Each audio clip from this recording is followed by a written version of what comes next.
taught Sunday school, so I want to save my voice for the message.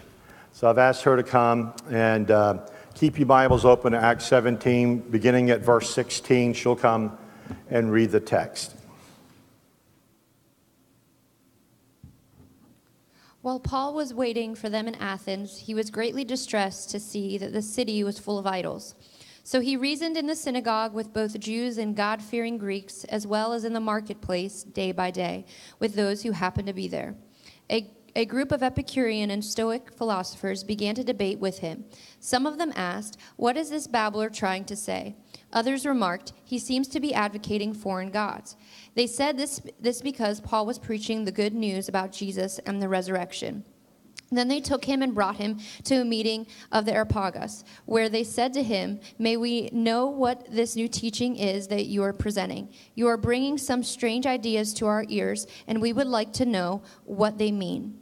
All the Athenians and the foreigners who lived there spent their time doing nothing but talking about and listening to the latest ideas. Paul then stood up in the meeting of the Areopagus and said, "People of Athens, I see that in every way you are very religious. For as I walk around and looked carefully at your objects of worship, I even found an altar with this inscription, 'To an unknown God.' So you are ignorant of the very thing you worship, and this is what I am going to proclaim to you. The God who made the world and everything in it is the Lord of heaven and earth, and does not live in temples built by human hands.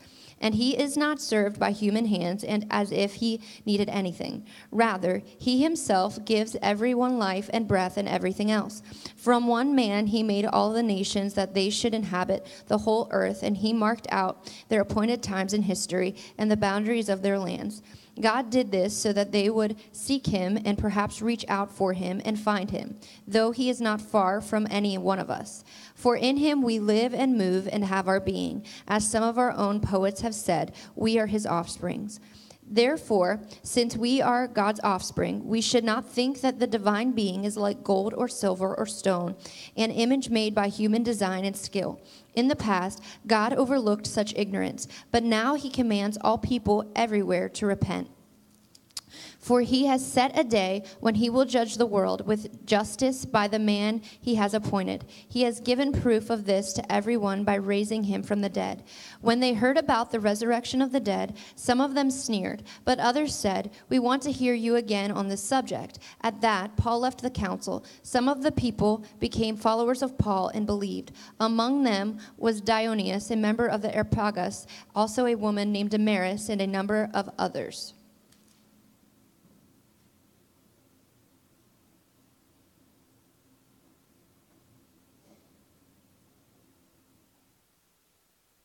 Thank you, Pastor Jess. There's an outline in your bulletin if you'd like to follow along. Today we're concluding a series of messages that we've been preaching on, hot topics.